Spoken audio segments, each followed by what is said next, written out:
After Jesus had finished instructing his 12 disciples, he went on from there to teach and preach in the towns of Galilee.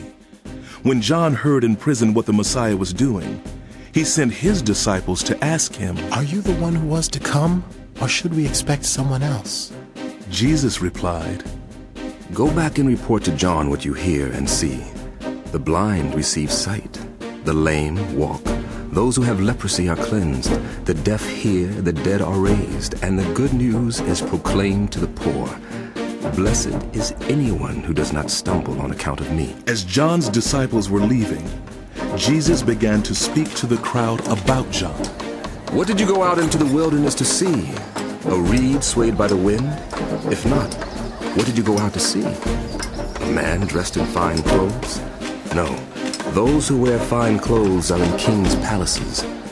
Then, what did you go out to see? A prophet? Yes, I tell you, and more than a prophet. This is the one about whom it is written, I will send my messenger ahead of you, who will prepare your way before you.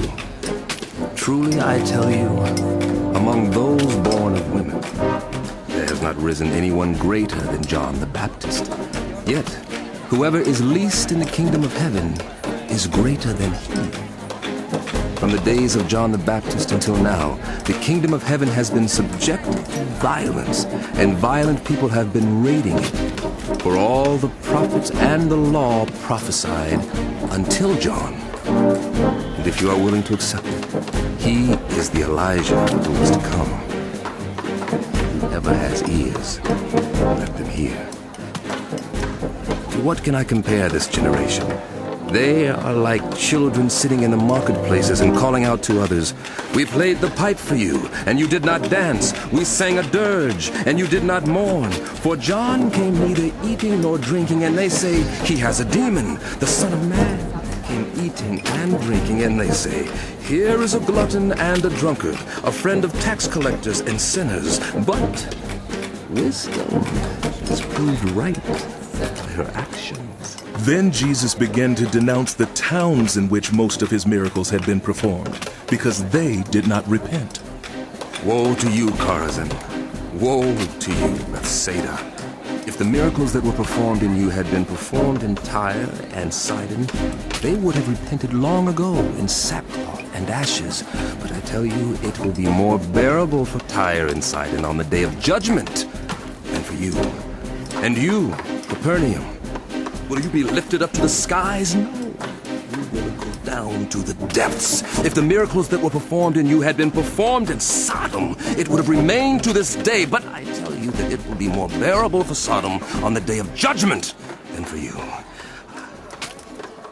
I praise you, Father, Lord of heaven and earth, because you have hidden these things from the wise and learned and revealed them to the little children. Yes, Father, for this was your good pleasure. All things have been committed to me by my Father. No one knows the Son except the Father, and no one knows the Father except the Son, and those to whom the Son chooses to reveal him. Come to me, all you who are weary and burdened, and I will give you rest. Take my yoke upon you and learn from me, for I am gentle and humble in heart, and you will find rest for your souls. For my yoke is easy, and my burden is light.